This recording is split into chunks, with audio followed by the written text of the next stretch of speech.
Então, na época que ele era governado pelo Talibã, porque para eles a lei internacional não tinha precedência à lei. Tem um outro país também que eu não vou citar, mas enfim. O fato é o seguinte, que o Brasil se colocaria como um par internacional, como um país à margem que está se recusando a cumprir uma decisão obrigatória de um órgão das Nações Unidas. Eu acho que isso é o essencial.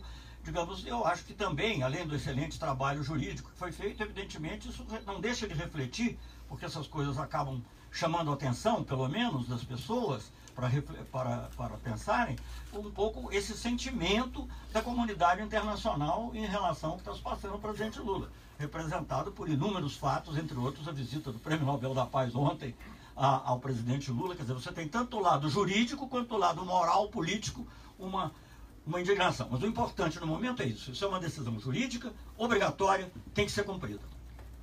Parabéns de novo aqui aos nossos advogados. Obrigado. Celso, eu gostaria de complementar isso que você acabou de dizer, lembrando a todos que a Procuradoria-Geral da República já se manifestou perante o Supremo Tribunal Federal sobre a obrigatoriedade das decisões proferidas por um órgão internacional, por uma corte internacional. Na ADPF 320, a Procuradoria-Geral da República disse o seguinte perante o Supremo Tribunal Federal: a República Federativa do Brasil, de maneira soberana e juridicamente válida, submeteu-se, aqui era a Corte Interamericana, submeteu-se à jurisdição da Corte Interamericana de Direitos Humanos, mediante a convergência dos poderes legislativo e executivo. As decisões desta são vinculantes para todos os órgãos e poderes do país. Esta é, como eu disse, uma manifestação da Procuradoria-Geral da República no Supremo Tribunal Federal. E esta manifestação prossegue depois dizendo o seguinte: desse ato, as decisões proferidas pela Corte em face do Estado brasileiro têm força vinculante para todos os poderes e órgãos estatais. O cumprimento das suas sentenças é mandatório, nos termos da obrigação internacional firmada pela República. Diz ainda a Procuradoria-Geral da República: houve, pois, decisão constitucional originária de inserir o Brasil na jurisdição de uma ou mais cortes internacionais de direitos humanos, o que constitui vetor interpretativo de conciliação do direito e da jurisdição internos com o panorama normativo internacional a que o país se submeta, em processo integrativo também previsto nos parágrafos 2º e 4º do artigo 5º da Constituição. Então, isso que nós estamos hoje aqui salientando, o caráter obrigatório das decisões do Comitê de Direitos Humanos da ONU e das cortes internacionais às quais o Brasil aderiu à jurisdição, é algo que já está reconhecido pela Procuradoria-Geral da República perante o Supremo Tribunal Federal. É algo que não precisava de maior discussão. Mas como já vimos uma tentativa de afastar essa importância da decisão através de argumentos equivocados do ponto de vista jurídico, nós fazemos questão aqui de esclarecer para que a imprensa, para que toda a sociedade brasileira possa ter o conhecimento adequado a respeito do caráter vinculante das decisões proferidas pelas cortes internacionais. Só completando aqui o que o Paulo Sérgio disse, mas é que o Paulo Sérgio disse, presumindo às vezes um conhecimento que as pessoas não necessariamente têm que ter. Ele fez uma distinção muito perfeita sobre os vários tipos de órgão. Não, porque alguém pode dizer, não, mas país A ou B também não cumpre as decisões. É diferente. Uma coisa é uma decisão do Conselho de Direitos Humanos, que é um órgão político, que pode votar, e o país A, B ou C, que eu não vou nomear, pode chegar e seguir ou não. Isso é condenável, é uma pena e tal, mas ele não é obrigatório. Isso aqui é diferente. É um órgão jurídico, judicial, cuja jurisdição foi reconhecida pelo Estado brasileiro. Isso é uma coisa muito importante de frisar. Só para terminar, o Brasil já respondeu a esse comunicado, não por uma vez, mas acho que, se não me engano, estou contando aqui, pelo menos 3 vezes se manifestou nesse processo, reconhecendo a legitimidade. Nunca contestou. Exatamente, reconhecendo a legitimidade desse processo e se colocando como réu, sim, neste comunicado. Então, eu acho importante lembrar que o Estado brasileiro reconhece este comunicado e é parte deste comunicado. O Estado brasileiro foi comunicado nesta manhã e deve cumprir essa determinação daquele comitê. Daqui a quanto tempo vocês estão esperando uma resposta? Como é que é? Na verdade, a resposta, ela não comporta resposta. Já existe uma decisão proferida pelo Comitê de Direitos Humanos da ONU nos termos que eu expus há pouco. O que foi dito é que, até termos essa decisão, o Brasil teve a oportunidade de se manifestar nesse comunicado perante o Comitê de Direitos Humanos da ONU e apresentou pelo menos 3 manifestações nas quais reconhece a legitimidade e a jurisdição do Comitê de Direitos Humanos da ONU. Então, o comunicado é conhecido do Brasil, o Brasil já se manifestou e agora o Brasil tem que cumprir esta decisão liminar, sem prejuízo do julgamento de mérito sobre as violações que foram levadas àquele órgão internacional, que ainda vai ocorrer. O que o comitê determina ao Brasil é que não tome medidas irreversíveis e tirar o presidente Lula das eleições ou impedir que ele exerça os seus direitos políticos seria uma decisão irreversível, porque a ONU, se reconhecer as violações no futuro próximo, o faria após as eleições. E o presidente Lula não poderia ter participado, não teria participado do processo eleitoral, o que implicaria um ato irreversível. Doutor Zanin, por favor, colegas, se identificam, por favor, por nome e o nome do veículo, por favor. Exatamente, um de cada vez. Um de cada vez, tá? Leandro Stoliar, do Jornal da Record. Eu tenho uma dúvida sobre isso. Qual é o órgão que precisa definir pelo cumprimento da decisão do Conselho de Direitos Humanos? O Brasil foi comunicado nesta data através do Itamaraty. Essa decisão foi mandada pelo Comitê de Direitos Humanos da ONU à defesa do presidente Lula, ou seja, a nós e ao Jeffrey Robertson, e também foi mandada ao Brasil por intermédio do Itamaraty. Cabe agora ao Brasil dar cumprimento a esta decisão por todos os seus órgãos. Como disse aqui a Procuradoria-Geral da República, perante o Supremo Tribunal Federal, as decisões das cortes internacionais obrigam todos os órgãos brasileiros. Não há exceção de um ou de outro. Todos estão obrigados e a força vinculante é para todos os poderes e órgãos estatais. Isso, inclusive, já reconhecido pela Procuradoria-Geral da República em outro processo perante o Supremo Tribunal Federal. Eu acho que a palavra vinculante é muito importante. Agora, é o Estado brasileiro que vai resolver isso, como disse o Celso. O Celso entende disso. Essas coisas internacionais vão para o Ministério das Relações Exteriores. O Ministério das Relações Exteriores deve ter se comunicado com outros colegas ou com o governo. E aí eles vão... A pergunta é porque a gente vai precisar dizer de quem vocês esperam a resposta para definir a execução do cumprimento da O Estado brasileiro. Quem é o representante do Estado brasileiro? É o governo brasileiro, é o presidente. Todos. Quer dizer, como disse o Cristiano, isso tudo vincula a todos, quer dizer, todos os juízes de várias instâncias, o TSE, o Supremo Tribunal Federal, o que quiserem. Mas o fato, pela experiência que o Celso tem, é que o Itamaraty recebe e aí o ministro conversa com outros coleguinhas, ou com o presidente da República. E aí toma Com o presidente do Supremo. ou quer conversar com o Supremo. Lembrando também que a própria Lava Jato também respondeu, na primeira resposta do Brasil ao nosso comunicado individual, a partir do item 89, o Brasil fala que quem respondeu a este comunicado foi a Lava Jato, os procuradores da Lava Jato e o próprio juiz Sérgio Moro, reconhecendo e tomando parte neste processo. Doutor, dá licença. Eu quero fazer porque eu acho que a sua pergunta, desculpe muito, ela não tem muito cabimento. Porque, na realidade, isso aqui é uma recomendação ao Brasil. O que você está perguntando? Porque isso é uma lei brasileira. Isso foi internalizado. O Tratado Internacional, ele foi internalizado, virou lei no Brasil. O que você está perguntando é quem tem que zelar pelo cumprimento das leis no Brasil. Então, a pergunta para mim é tão óbvia que ela dispensa a resposta. Mas eu queria completar aqui dizendo o seguinte. Tá bom. Eu queria completar aqui dizendo o seguinte. Para resumir, né, porque as pessoas gostam muito de ver os jornais internacionais e tal. Estou aqui com o New York Times. Né, não é nenhum jornal de nenhum país de esquerda, nada disso assim. Brazil's Lula should have political rights. UN Human Rights Committee. Brasil, abreviadamente, né, que é o Brasil...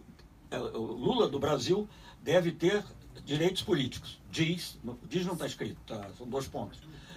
O Comitê de Direitos Humanos da ONU. E só ler o primeiro parágrafo.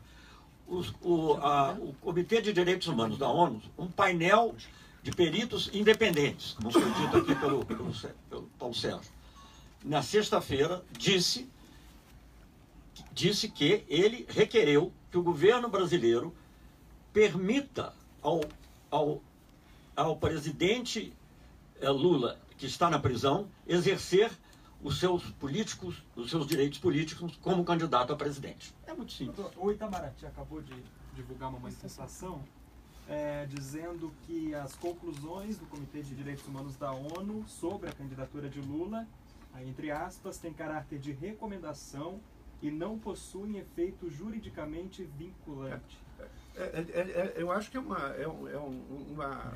um entendimento absolutamente crasso, porque na verdade não é. Quer dizer, eu temo que alguém do antigo Ministério do Celso não saiba que existe um decreto legislativo.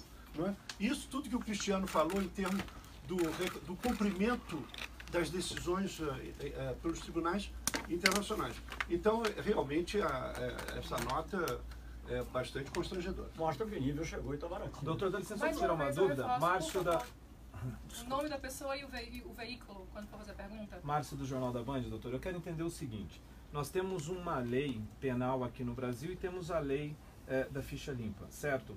Nesse momento, pelo que eu entendo, o ex-presidente Lula, ele está dentro da lei da ficha limpa. Por isso que agora começa o processo no TSE com os prazos devidos em relação à impugnação ou não da candidatura dele.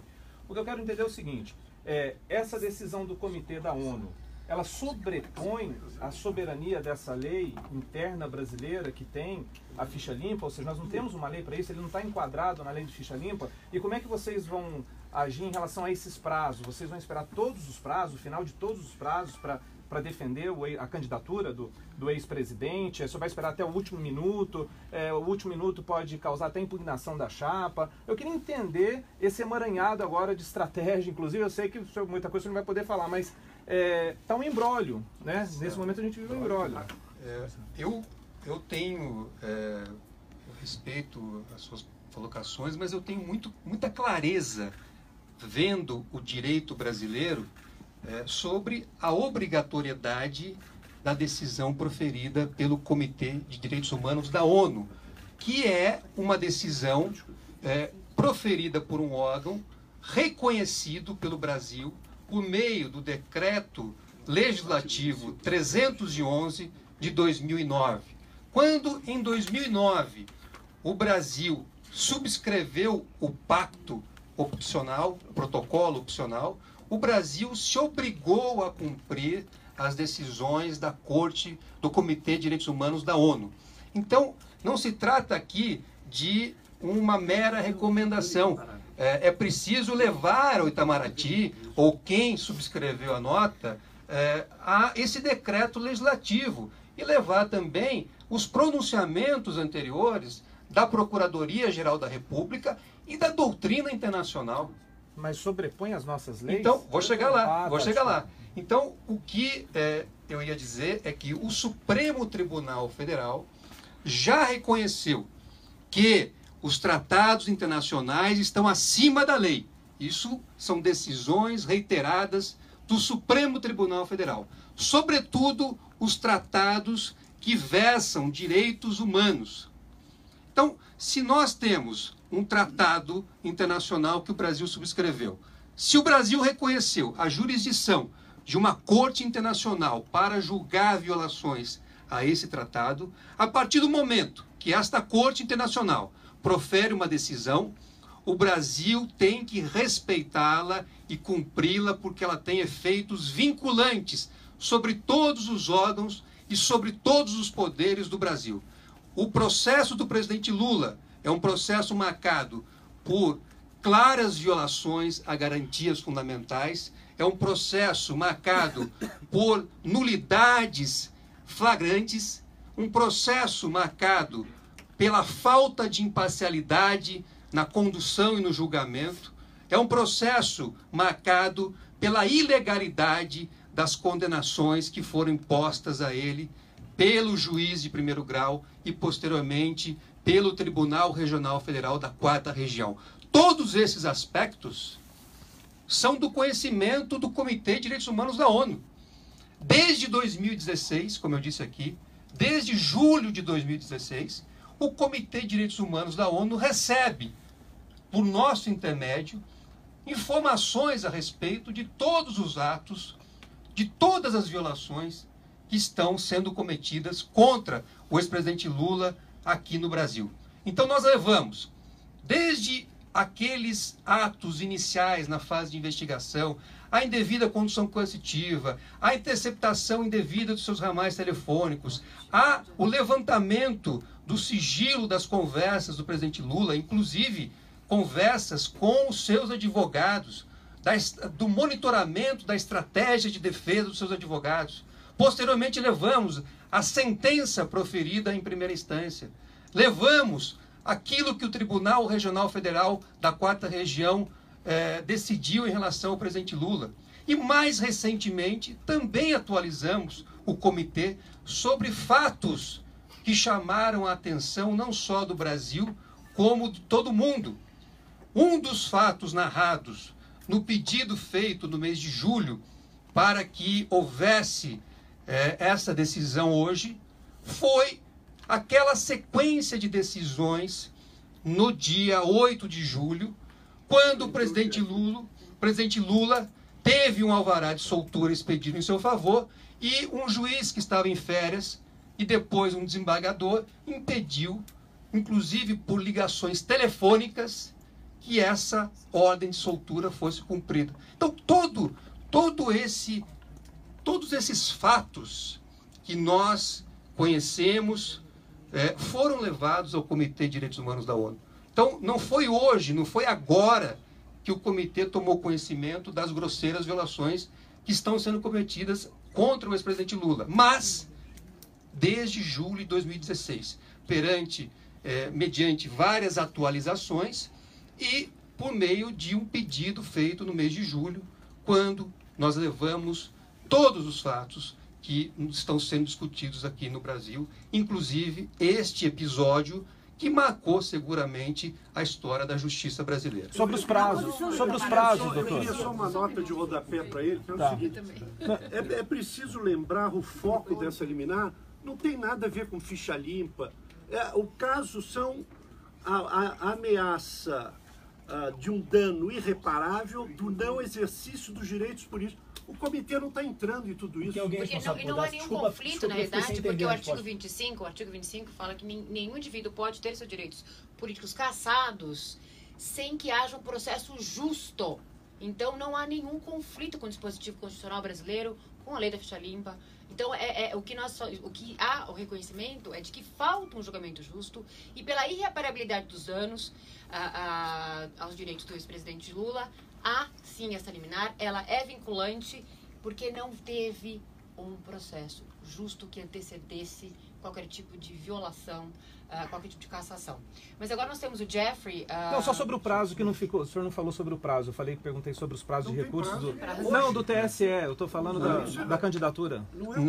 Na verdade, a ONU não pediu ao Brasil que instaure um procedimento para apurar. O que o Comitê de Direitos Humanos da ONU disse ao Brasil e a todos os poderes do Brasil é que o presidente Lula tem o direito de participar das eleições e tem o direito de exercer todas as faculdades de um candidato, como é ter contato com a imprensa, como é a de se reunir com os membros do seu partido político. Então, desde hoje, quando o Brasil recebeu essa decisão, ele está obrigado a cumprir. De que forma o Brasil vai cumprir?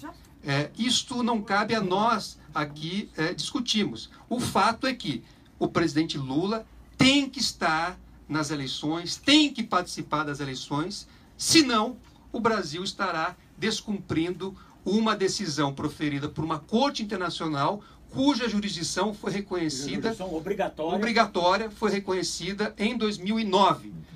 O Brasil tem que cumprir essa decisão, porque, do contrário, se houver eleições no país sem a presença do presidente Lula e desrespeitando uma decisão obrigatória da ONU, essas eleições serão questionadas internacionalmente. Mas, na prática, ele continua preso, podendo fazer campanha? Eu queria entender isso. É o seguinte, o Brasil tem duas opções. O Brasil está falando em conjunto, são todos os poderes. O Brasil tem uma obrigação, a qual ele acedeu voluntariamente. O pacto era voluntário, você não precisava ter assinado. Assinou. Entrou, foi ratificado e foi aprovado por um decreto legislativo, que ele passou por todo o processo. Não foi uma coisa assim, não é uma resolução da ONU, uma coisa assim. E, portanto, ele é lei nacional. Não se coloca esse problema da lei soberana contra isso, é uma lei nacional. Um decreto aprovado, um tratado internacional. Você pode ter uma opção, que na história isso foi usado nos anos 30, não vou dizer por quem, dizer tratados rasgam-se. Então você pode ter essa opção. Então o problema que se coloca não é quem vai bater o martelo está batido. Você pode dizer só quem vai bater o martelo para descumprir. Isso eu não sei se vai ter, espero que não haja. A liminar implica a soltura do... Só um minutinho. Nós estamos aqui com o Jeffrey Robertson através do link, e o Jeffrey é um dos maiores especialistas no mundo em direitos humanos e participa conosco desse processo perante o Comitê de Direitos Humanos da ONU desde 2016, desde o início do processo. Também formulou conosco esse pedido de liminar em julho e poderá também trazer alguns esclarecimentos, poderá aqui também nos ajudar a entender esta decisão e dar a sua visão de uma pessoa que conhece o direito internacional e, como eu disse, é um dos maiores especialistas no mundo sobre o assunto. Hi, Jeff, do you want to come in now? Yes. Hello, can you hear me? Yes. Yes. Oh, No a longer. great day for democracy. This is a very important decision. It's very rare that the Human Rights Committee of the United Nations issues an interim order, interim meaning before the case is finalized, but it usually does so only when someone's about to be tortured or executed.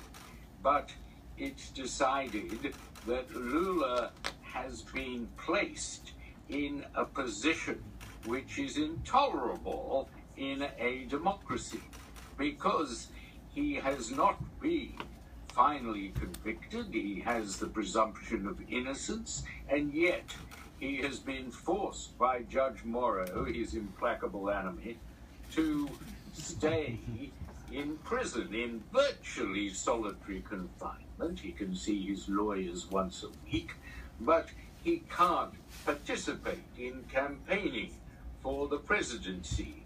He can't meaningfully participate. He hasn't been allowed sufficient any television time. And this, of course, is monstrously unfair. And under Article 25 of the International Covenant on Civil and Political Rights, a covenant that Brazil has ratified, a covenant that under Section 5 of its constitution it is obliged to follow, it has denied him his right as an individual citizen of standing for election. and it threatens judges quite unwisely and unjudiciously have said in the electoral court that they're going to disqualify him. Well, the committee, the Human Rights Committee, has views about that, and it has directed Brazil, firstly, to allow Lula to campaign from his prison cell. I think if the Attorney General and the state is bound to follow these directions, the Attorney General should apply tomorrow for Lula to be released on bail. He's not going to flee the country, he's going to tour the country. So no one expects that he's going to avoid justice. But unless and until the Supreme Court upholds his conviction, he must be allowed to stand for election and indeed to be elected. That is the verdict of the Human Rights Committee.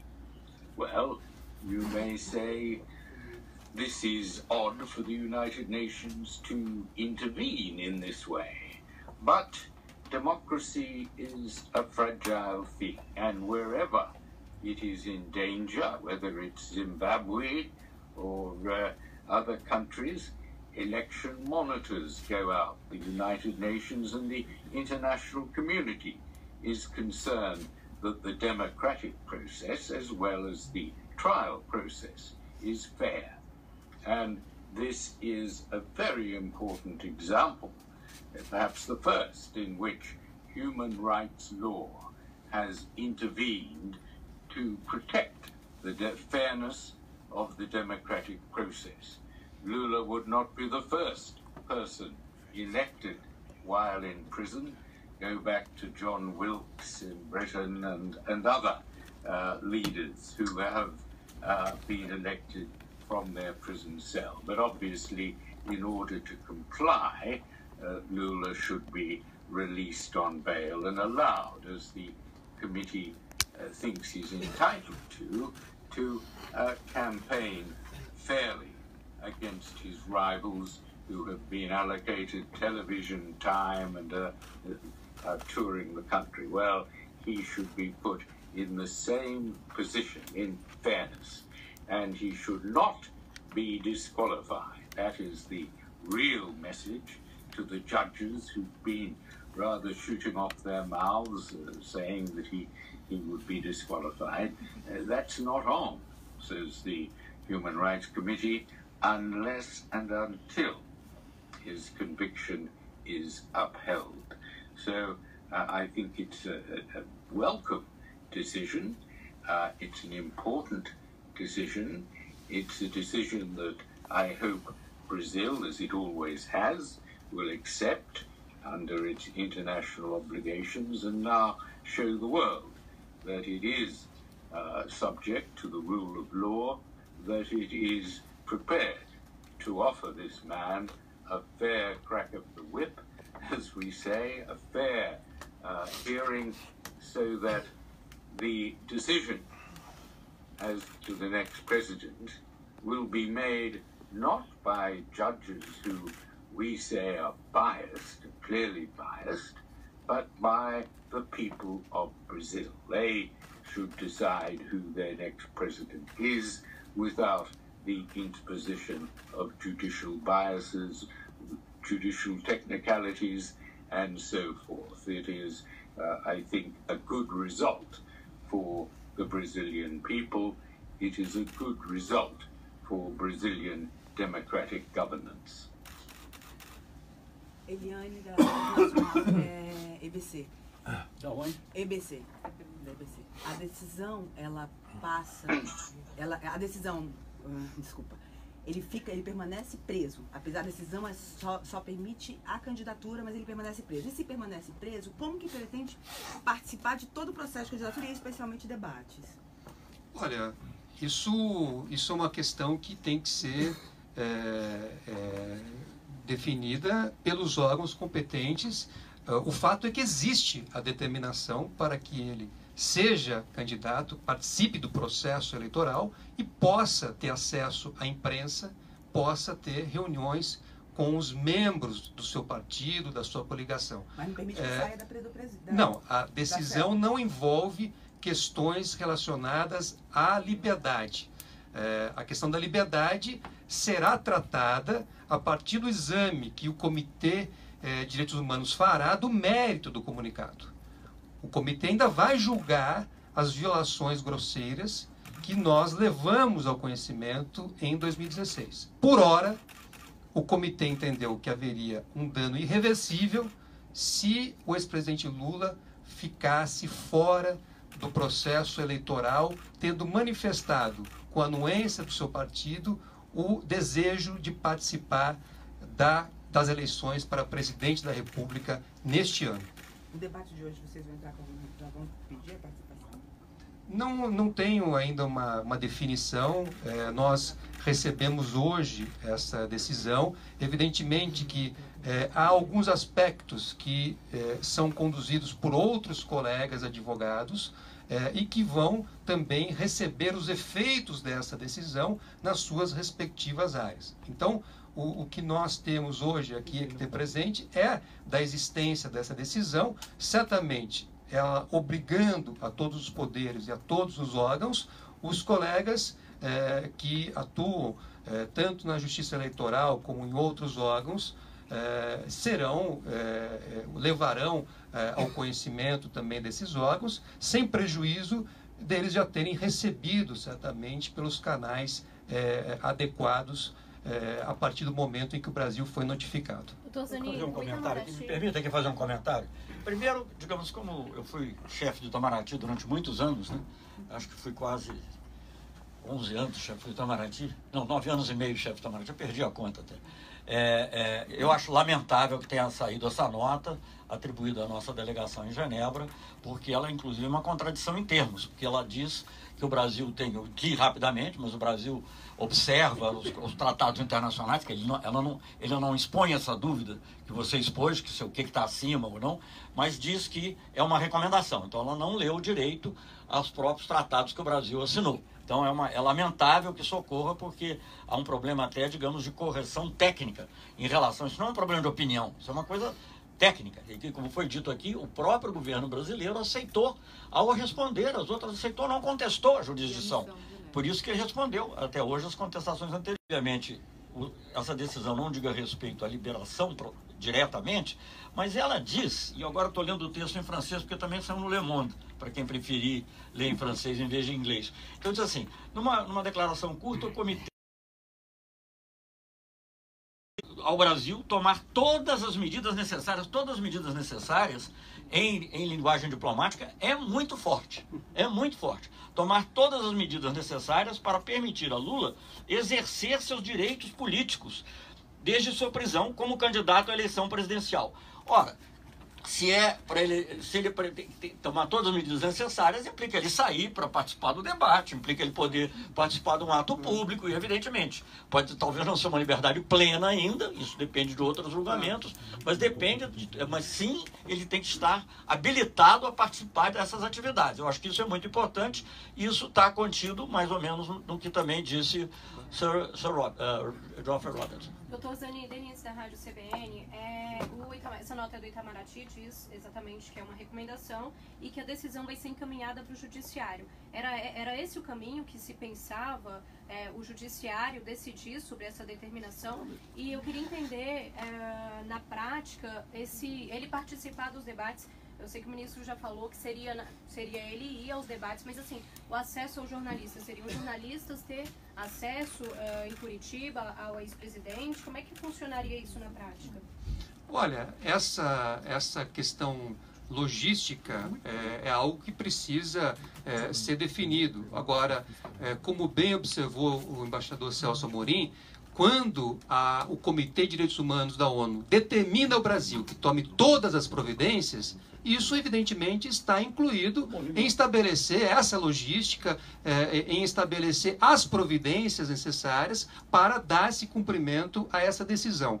Eu aproveito a oportunidade para lembrar que esta não é a primeira decisão que a ONU emite para o Brasil. No dia 22 de maio, a ONU, o Comitê de Direitos Humanos da ONU, já havia emitido uma decisão na qual ele dizia ao Brasil, isso foi mandado para o Brasil também, sem prejuízo da decisão acima mencionada, o comitê relembrou ao Estado parte, ou seja, ao Brasil, que é incompatível com as obrigações estabelecidas no protocolo facultativo de um Estado parte realizar qualquer ação que impeça ou frustre a apreciação de um comunicado pelo comitê alegando violação do tratado, ou afirme que a expressão dos entendimentos do comitê é frívola e fútil.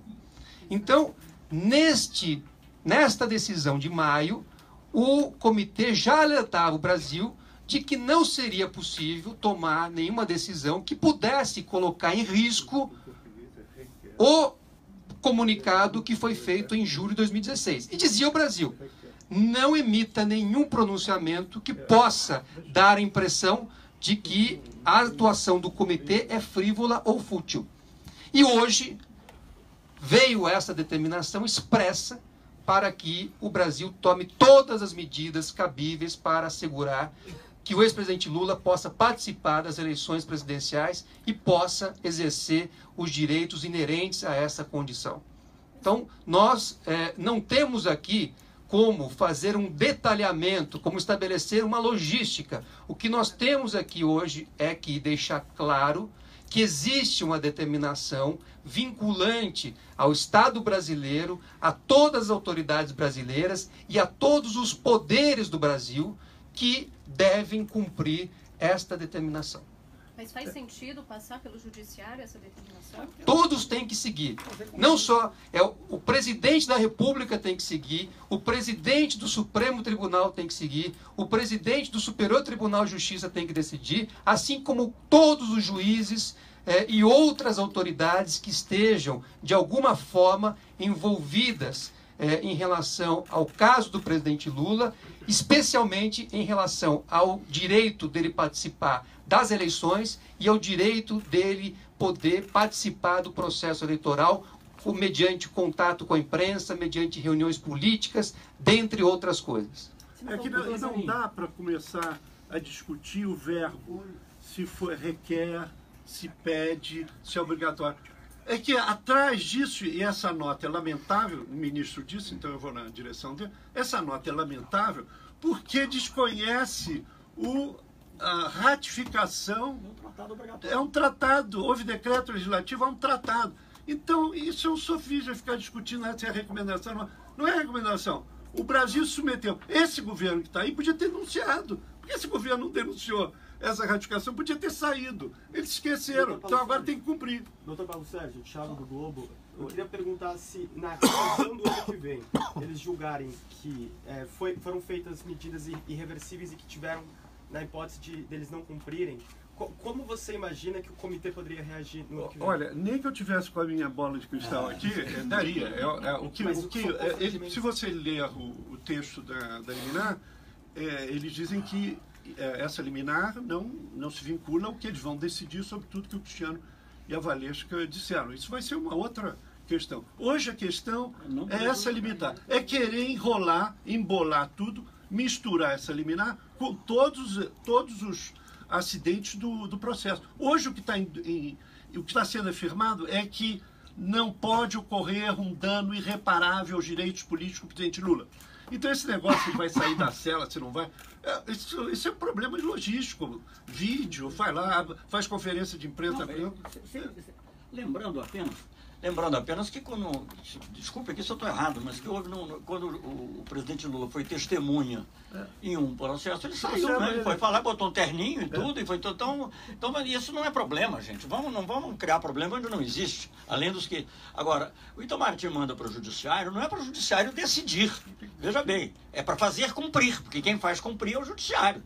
Agora, a decisão já está tomada. Qualquer outra ação que o Brasil tome, isso é que eu quero dizer, agora eu digo como ex-ministro das Relações Exteriores, dos quais fui 9 anos e meio, fui 2 vezes embaixador em Genebra, junto ao Conselho de Direitos Humanos, não comitê, o Conselho, não vamos fazer confusão, fui embaixador durante lá, fui embaixador nas Nações Unidas, durante governos de Itamar Franco, governo de Fernando Henrique Cardoso, que cooperaram no meu tirocínio, senão não podiam ter me deixado lá.